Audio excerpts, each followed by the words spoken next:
السلام عليكم ورحمة الله وبركاته. سؤال دواد ولا ليا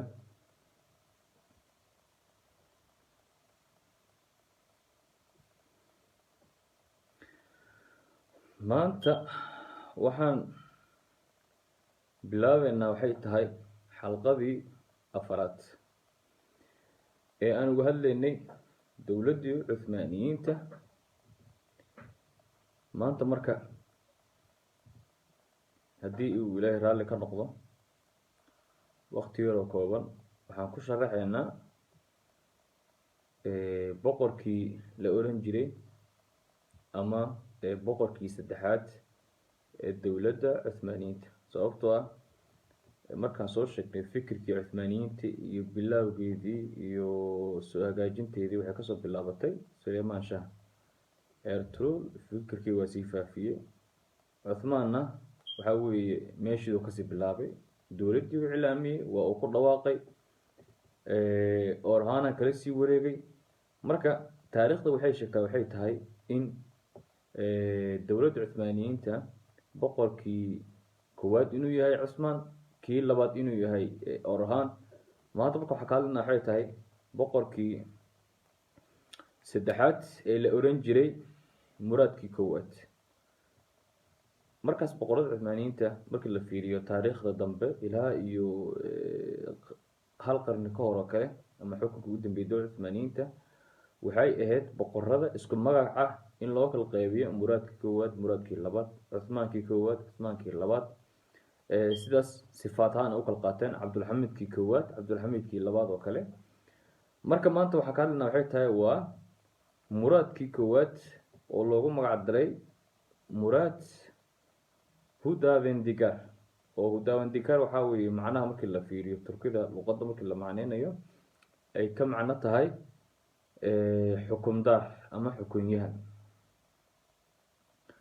marka Muraadkii koowaad wuxuu hadduu Ilaahay ku run yahay xukunka uu la wareegay 1360kii, wuxuu ilaa xukunka uu sii waday 1389kii. markii laga soo bilaabo Cuthmaan maamulkiisii iyo xukunkiisii intuu soo waday waxay ahayd wuxuu la wareegay xilka ama uu dowladda magacaabay ama uu qabsaday 1300. wuxuu xilka ka degay ama uu ku wareejiyay wiilkiisa Orhan 1324. marka Cuthmaan dowladda Cuthmaaniyiinta wuxuu soo hogaamiyey 24 sano. Orhana kala wareegay. Orhan isagana Orhan Gazi wuxuu asagana xilka qabtay oo aabiis kala wareegay 1324kii. wuxuu isagana maaragtay gaarsiiyay 1360kii. yacni Orhan isagana wuxuu maamulayay dowladda Cuthmaaniyiinta 36 sano. marka maanta boqorkan ka hadlayna ama sultaankan ka hadlayna waa Muraadkii koowaad. isaga marka wuxuu xukunka la wareegay 1360kii iyo 1300 ama ilaa 1389kii ayuu maamulayay dowladda Cuthmaaniyiinta. marka totalka markii la qiimeeyo ma isku daro inta uu xilka hayay ama uu saldanada hayay waxay ahayd 29 sano. marka dowladda Cuthmaaniya markii la sharaxayo ama laga hadlayo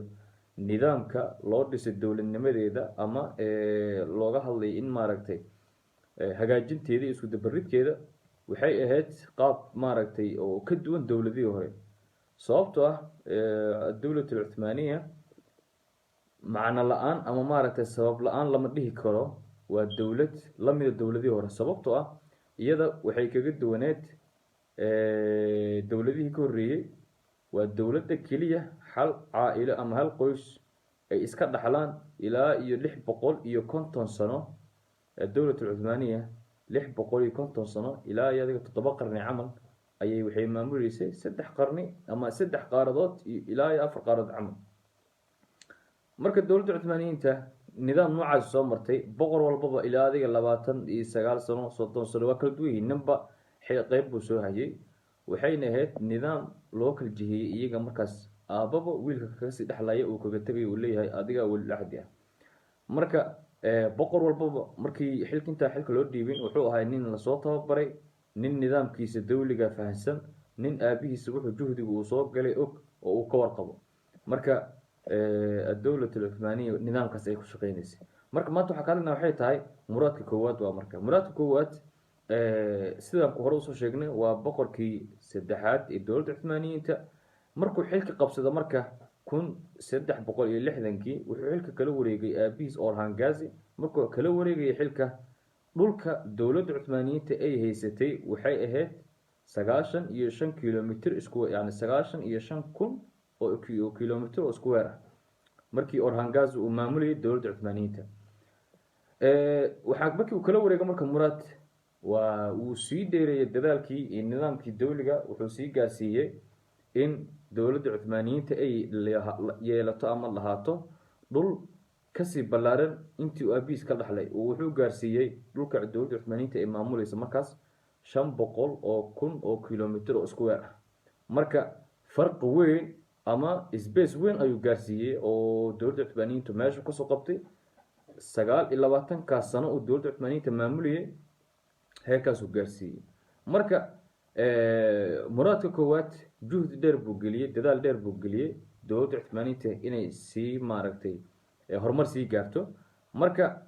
sida hore ku sheegnay taariikhdiisa dhalashada waa 29 Juun 1326 wuxuu ku dhashay marka magaalada la yiraahdo hadduu ilaahay kooron yahay Bursa waa taa soo sheegnay. Cuthmaan wuxuu jeclaa inuu magaalada Bursa u furto ilaahay umuusan qadarin kadib waxaa dhacday in uu Orhan meeshii ka sii wado magaalada Bursa uu xoreeyo. Bursa markii uu xoreeyay waxaa meeshii ku dhashay ninka la yiraahdo muraadka koowaad. marka Bursa intaas waxay tahay dowladda Cuthmaaniyiinta waxay u ahayd magaalo madax oo ay maamuleysay oo ay nidaamkeeda iyo Cuthmaaniyiintii meelaha ay ka talinayso waxa weeye halkaas ayaa laga maamulay. marka magaalada Bursa waa magaalo aad taariikhdeeda iyo ahmiyad fiican u leh markii loo fiiriyo shucuubta islaamka iyo dadka Turkida oo aad ugu faanaan. marka Murad markii xukunka uu qabsaday 1360kii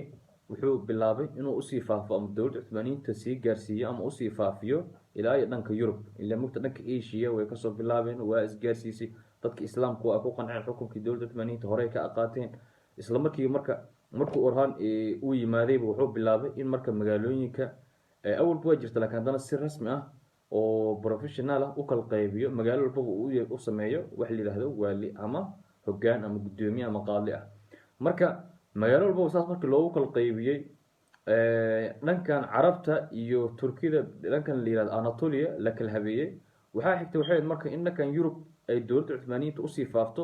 ay sii gaarsiiso risaalada ama ay wado oo ah in dad islaam ah dowlad islaamiya ay jirto oo dad islaam ah ay sameysteen dadkaas oo ay la nool yihiin shucuub kala duwan oo isugu jira gaalo isugu jira muslimiin isugu jira maaragtay Carab iyo cadaan iyo cajab. marka Murad rahimahullah wuxuu bilaabay inuu xornimadiisa ama xoreeyo magaalada dhankan Yurubka ama waagaas waxa la dhihi jiray Ruumiyiinta kale ama Rumeli 1361dii waxaa bilaabatay marka waxay tahay in dhankan Yurub lagu qaado magaalooyin badan furashadeeda oo ay ku dadaalaan in ay magaalooyinkaas badan la wareegto dowladda Cuthmaaniyiinta halka tuulooyinka qaar ayaga soo dhiibeen oo ay dhahayeen annaga ku qanacsan xukunka dowladda Cuthmaaniyiinta markay arkeen ama ay la riiqeen magaalooyinka kale nidaamka ay gaarsiisay dowladda Cuthmaaniyiinta. marka 1361dii muraadka koowaad wuxuu la wareegay ilaa iyo dhowr degmo oo markaas ka tirsan qaaradda Yurub waa marka waxay u dhow yihiin dalkan Bulgaria iyo Greece. marka degmooyinkaas oo kale oo uu xoreeyay haddaan qiimeeyno waxaa ka mid ah oo ay taariikhda ku xusan sida Chorlo, Keshan, Dimetoka, Binarhisar, Papayski, Luleburgas intaasoo dhan marka degmooyinkaas waxaa laga furtay waxay ahayd nimankii businesska la oran jiray ee gaaladaha ay maamuli jiray. marka dowladda Cuthmaaniyiinta heerkaas markay gaarsiisay oo ay bilowday siyaasadeeda inay u faafto dhanka Yurub waxaa markaasi aad khalkhal u yimaaday ama dood uga keenay ama walwal uga yimaaday dhankan boqortooyadii ka dhisnay dowladihii kala duwan Yurub ka dhisnay oo ahaa isugu jira gaalo iyo bahal. marka raahibka markaas hogaaminaya Catalonia ama gaalada markaas wuxuu iclaamiyay dagaal ka dhan ah dowladda Cuthmaaniyiinta oo aan markaas la sii fiirsan karin faafitaanka iyo ay sii wato dowladda Cuthmaaniyiinta waliba ay kusoo fidayso dhankan Yurub hadafkeeda adu kooxaha inay maaragtay isku xirto Karadinis ilaa iyo dhulkan Anatolia marka hadafka sidii waa kasii weyneeyay muraadka koowaad wuxuu sameeyay ilaa Yurub inuu sii aado marka kadib marka waxaa dhacda marka 1362 wuxuu ku qaaday ninka la yiraahdo muraadka koowaad jihaad ama duulan wuxuu ku qaaday magaalada la yiraahdo Edirne oo had inta badan ba Soomaaliya taariikhdiisa ay ka taariibaan ay ka galaan Greeka magaaladaas marka waa magaalo taariikhi ah 1362 ayuu kala wareegay gaaladii markaas magaaladaas deganay markuu la wareegay Cuthmaaniyiinta meesha tagaan waxay la tagayeen dhaqan iyo aathar u gooni ah sida in maaragtay masaajid laga dhiso in dhismihii qaab Yuruba jiray iyo qaab dowladda Cuthmaaniyiinta naqshad u gooni ah markaad fiirso xataa dowladda Cuthmaaniyiinta meelaha ay maamuleysay ama ay maamusho waxa weeye waxa ka dareemi kartaa dhismaheed inuu kaga duwan yahay dhismaha kale marka inay masaajid dhisto inay hadduu Ilaahay ku roon yahay madrasooyin dhisto in guryaha deegaanka kale ama markaas ay qabso wixii ka dambeeyo dhismayaasha la sameeyay ay noqdaan dhismo ku saleysan aathaarka ama waxyaabaha ama lagu yaqaano ay ku caan tahay deegaanada ee maamusha dowladda Cuthmaaniyiinta markii 1362 uu furtay magaalada la yiraahdo Edirne waxa ii sheeg ku xigtay dhan wuxuu ka wadaa jihaad iyo dagaal iyo duulaan uu ku xoreynayo gobollo badan dhanna wuxuu ka wadaa in maaragtay hadduu Ilaahay ku roon yahay magaalooyin badan ee hoos yimaada dowladda Cuthmaaniyiinta dhaqaalaheeda uu sii horumariyo kuwaasoo marka la isku furayo dowladaha Yurub Asia boqortooyada uu markaas inta heshiis la galo yiraahdo ganacsiga iyo waxyaabaha maaragtay na dhaxmari kara heshiis uu la galo isla markaas markuu heshiis la galay dowladii la oran jiray jamhuuriyaddii la oran jiray Ragusa oo uu heshiis la galay heshiiskaas oo mid ganacsi ah oo dhulkan Cuthmaaniyiinta ee maamulayso ilaa jamhuuriyadda meesha ka dhisan tahay adiga dhis markaas ay jamhuuriyadda la yiraahdo Ragusa shacabkeedii iyo dadkii waagas deganaa ee isugu jiray gaalada iyo islaamka iyo kuwa diimanka kale heesaba ay ku qancaan xukunkii dowladda Cuthmaaniyiinta inay raali ku noqdaan inay hoos yimaadaan dowladda Cuthmaaniyiinta marka jumhuuriyad gobol ayaa isku soo dhiibaya gobolada qaar waxa lagu furtay jihaad iyo seef gobolada qaarna markay arkeen maamulka iyo nidaamka dowladda Cuthmaaniyiinta ay wado iyaga raali ku noqonay inay hoos yimaadaan dowladda Cuthmaaniyiinta oo ay dhahan anaga dowladda aan wax ka dhisanayna marka siyaasadda Cuthmaaniyiinta waxay ahayd oo kamid ahay in gobol walba ay qabsato qofka u dhashay maamulkiisa uu dhiibto ama kadibna markuu dadkii soo hidiyo maaragtay soo xirageliyo nidaamkii dowladda Cuthmaaniyiinta ka iibiyo siyaasadii maaragtay soo geliyo isla markaasna dadkaasi marka ay ku qancaan waxyaabaha loo qabtay iyadoo aan markaas canshuuraadkii wixii lagu kordhinin bal iska badaa in canshuur lagu badiyay loogu dirayo nidaam dawli ah oo amaankooda la sugayo dhaqaale ahaan loo kala kicinayo hadduu Ilaahay ku roon yahay waxyaabo badan xadaarad iyo madaninimo loo keenayo markay soo dhiibto marka jamhuuriyadda Ragusa waxaa ku xigta waxay ahayd dowladda la yiraahdo Bulgaria saad la socotaan waxay diris la tahay dowladda Greega hadduu Ilaahay ku roon yahay Bulgaria marka inta badan aad u dibsanaysay oo raali kama aysan ahayn inay hoos tagto dowladda Cuthmaaniyiinta oo maba ay isku soo dhiibin laakiin waagaas marka raahibkii gaalada maamulayay ama ay u talinayay ay sheekhnimo ama imaamnimo ugu daba jireen waxay ahayd uu ku dhaadhicinayay in aan la isku dhiibin ama la heshiin dowladda Cuthmaaniyiinta laakiin dowlad walba ama boqortooyo walba ee dowladda Cuthmaaniyiinta diris la ah waxay ku dadaalayeen ama maaragtay ay ku qasbanayeen in ay Cuthmaaniyiinta la heshiiyaan sababtoo ah dagaalna iskaga celin karaan siyaasadna iskaga celin karaan ilaa saa hore usoo sheegnay mar haddaad xaq ku taagan tahay baadilku ma celin karo marka waxa ku sii xigta waxay ahayd ilaa iyo magaalooyinkan Edirne la leeyahay degmooyinka kale hoos yimaad markii la xoreeyay Greega afka maaragtay la saaray waxa sii xigta waxay dhanka Bulgaria marka Bulgaria boqorkii hogaaminayay dadkiisu la tashtay nidaamka Cuthmaaniyiinta uu wata laga dhadhiciyay way fahmeen isaga markuu wuxuu sameeyay inuu heshiis la galo dowladda Cuthmaaniyiinta isla markiiba wuxuu risaalo u soo diray boqorkii hogaaminayay dowladda Cuthmaaniyiinta ee muraadkii koowaad heshiis baan diyaar u ahay inaan maaragtay maamulkaaga ka mid noqon diyaar u ahay laakiin waxaan kula sii jecleysay inaan kugu darsado walaashay marka boqorkii Bulgaria ay soo dhiibay oo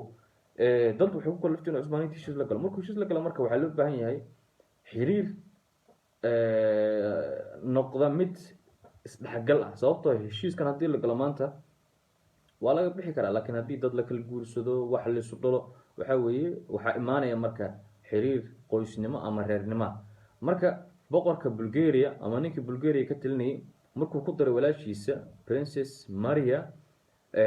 muraadka koowaad lagu daray, heshiiskii waa la sii gaaray in dowladda Bulgaria isku soo dhiibto, boqortooyada Bulgaria isku soo dhiibto dowladda Cuthmaaniyiinta, ay siyaasad ahaan hoos tagto, nidaamka dowladda Cuthmaaniyiinta ee ku shaqeyso, oo ay hadduu ilaahay ku run yahay ku dadaasho in Cuthmaaniyiinta siyaasad ka duwan ama wax carqalad ku ah aysan heshiis la soo gelin. waagaasna waxaa jirta marka wax la yiraahdo waaliga kale Bulgaria markii wax alla wixii tijaaro ay dhexdeeda sameeysanayso way u fasaxeen dowladda Cuthmaaniyiinta,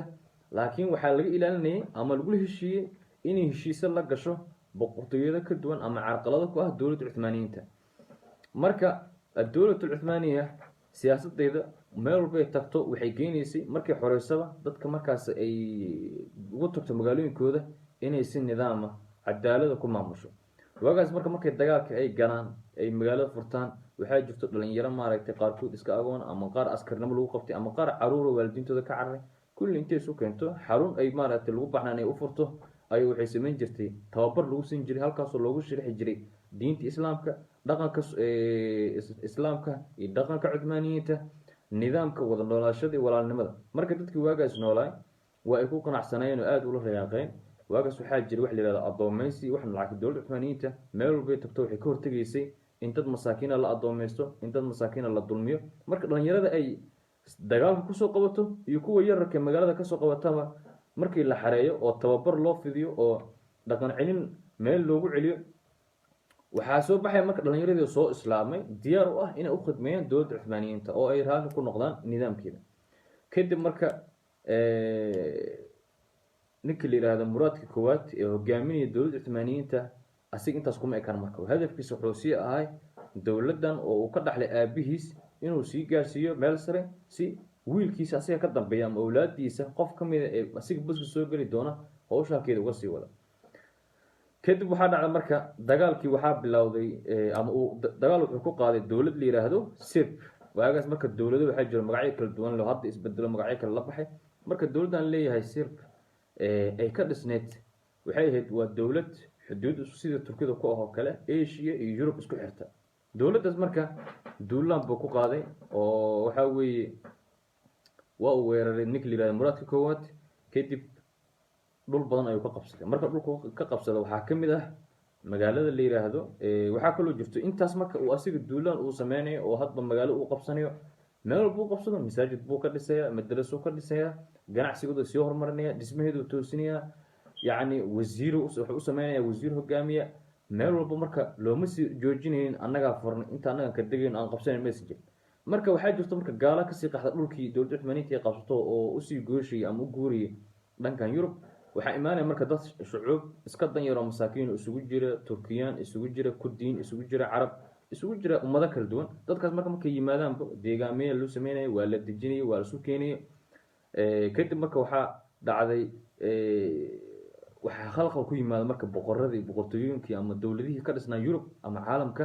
waxay dhan hadda tan wax la sii fiirsan karo ma aha haddaan maanta aamusno sida dowladda Cuthmaaniyiinta ay boqortooyo usoo burburinayso, dowlad usoo qabsanayso, annaga aan ku xigno. marka heshiis bay galeen dowladihii gaalada oo ay kula dagaalamayaan dowladda Cuthmaaniyiinta. bes heshiiska markii la galo marka oo uu laysku yimaaday ay nimankan ittifaaq sameeyeen, isaga waxaa weeye ciidankiisu waa u diyaarsanay dhan walbaba hore ugu diyaarsanayo magaalo walba ee furtaanba askartii laga qabsado tababar markii loo sameeyo waa la askariyeynayay. waxa weeye waa la dowladeynaya marka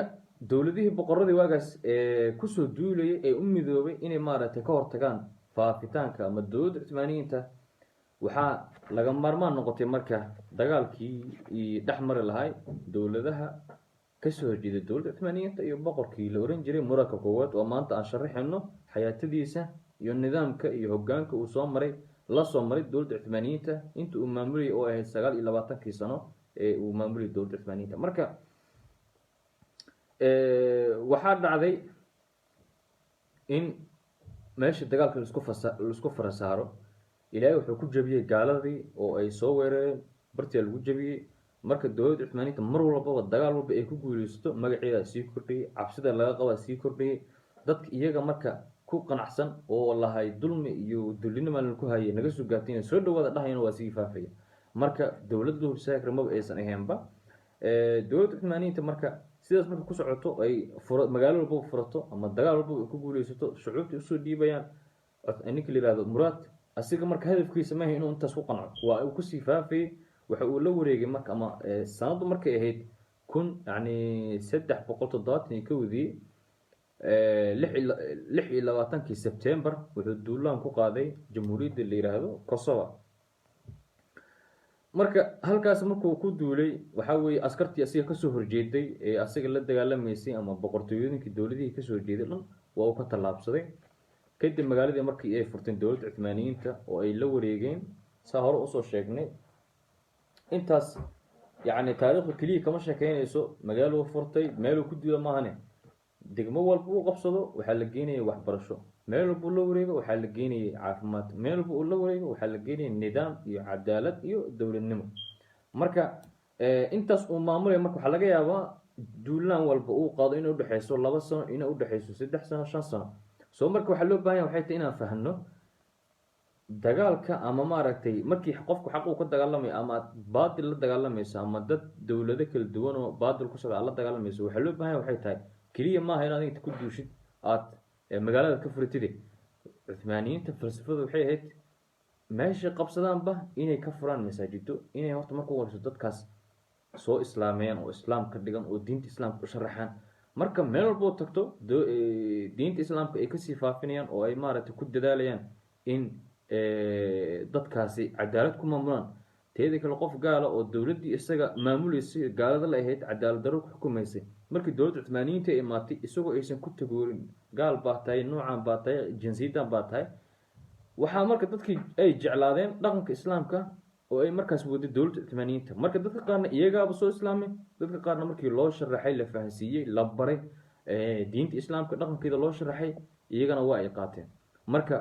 kaliya ma ahayn furashada magaalooyinka waxay ahayd in la furto qulubta dadka in la furto dadka in laga dhadhaciyo diinta islaamka in loo sharaxo diinta islaamka in la fahansiiyo diinta islaamka wax ay tahay. marka dowladda Cuthmaaniya waa ay ku guuleysatay inay dadka kasbato dhulna ay kasbato. marka waxaan soo gaarnay qaybaheena ugu dambeysay waxaa dhacda marka hadduu ilaahay ku yahay sanadku markuu ahaa 1389kii waxaa la dilay ama hadduu ilaahay ku yahay geeriyooday oo shahiiday ninkii la oran jiray boqorkii la oran jiray Muraad koowaad oo maanta uga hadlayno xalqada koowaad waana boqorkii saddexaad ee dowladda Cuthmaaniyiinta. marka markii ay furteen magaalada Kosovo ama dalkan Kosovo ay la wareegeen dowladda Cuthmaaniyiinta askartii markaas hadii dagaalku markuu barxadda ka dhaco dowladda Cuthmaaniyiinta boqoradu hogaaminayay ma ahayn ayaga inay usoo diraan iyaga horkici jiray oo ay maaragtay horboodi jiray meesha khatar ku jirto waxay dhijin askarta bulukeeda annaga galin innaga fiirnayno. marka dowladda Cuthmaaniyiinta waxay sameeysay in ay sheeg askarteed ay ka naxayso baxnaanayso. marka boqorka Muraad koowaad wuxuu yiri meesha dagaalku ka dhacay u kaadi horta ana soo kontrolay oo meeshii askar badan baa taala dhaawac badan baa yaala dad badan gaalo badan oo baxtisaba meesha taala isaga iyo askartiisa wardiyaashiisa waa isla socdeen isaga. marka waxaa dhacday meel waxay jirta barxada marka oo dagaalku ka dhacay oo askar meed ay taalo oo askartiisa markay soo kontroleen ay ayagana meel kale sii fiirnay ilaa mugtay isagoo daba socon maayaan meel bay fiirnayaan oo ay la kontrolayaan isagoo marka meedkii gaaladii lillaay sii dhaxmaraya oo kontrolaya oo magaaladii xawaashida inuu usii gudbo fiiriyo raba yaa waxaa dhacday gaal la yiraahdo ama askari ka tirsan dowladii Serb ee magaciisa la oran jiray Miloš Obilić wuxuu ahay nin dhaawac askari dhaawac buu ahay. marka boqorka Muraadkii koowaad isaga iska muusan jirin ninkaan meeshan buu socdo oo uu kontrolay. marka boqorkii la oran jiray Muraadkii koowaad oo ah boqorkii saddexaad dowladda Cuthmaaniyiinta waxaa dhacday in gaalkan la yiraahdo ama askariga Miloš Obilić ay taariikhdu sheegaysaa inuu ku muday waran markaas uu qarsoonaay oo uu ka galiyay maaragtay sheeg uu ku muday ninkii la yiraahdo boqor Muraad. marka Muraad halkaas ayuu ku shahiiday Allah u naxariisto waa uu soo dadaalay juhdi buu soo galay dowladda Cuthmaaniyiinta sida hore u soo sheegnay xukunkiisa wuxuu ahay 1360kii wuxuu ku ekaay 1389kii sidaas ayuu kusoo maamulay dowladda Cuthmaaniyiinta muddo 29 sano marka Allah u naxariisto waa ay soo dadaaleen annagana waxaan ka rabaa waxay tahay inaan barano taariikhda loo soo maray in maanta diinkeena iyo dadkeena iyo dad islaam maanta si xorriyad inay wax ku qaataan marka insha Allah ta'ala waxaan leenahay Allah u naxariisto maanta waxaan halkan kusoo gabagabeynaa xalqadeena afraad waxaynu xigi doonaa insha Allah boqolkii afraad oo brid uga sii sharaxi doono waxa sida noogu soo idlaatay saddexdii boqor ee soo kala hogaamisay dowladda Cuthmaaniyiinta oo Cusmaan Gaazi uu soo hogaamiyay dowladda Cuthmaaniyiinta oo isaga aas-aasay muddo 24 sano Orhan Gaazi wiilkiisa ahaa oo asiga ka dambeeyay oo uu soo maamulay dowladda Cuthmaaniyiinta muddo 36 sano oo maanta waxaan ka hadlaynaa waxay tahay muradka koowaad isagana uu maamulay dowladda Cuthmaaniyiinta muddo 29 sano waxaan leenahay marka dhammaantood Allah ka raali noqdo abaalkii u soo galeen ama dadaalka u soo galeen diinta suuban waxaan idin leeyahay marka insha Allah afur wanaagsan ربنا لا تزغ قلوبنا بعد إذ هديتنا وهب لنا من لدنك رحمة إنك أنت الوهاب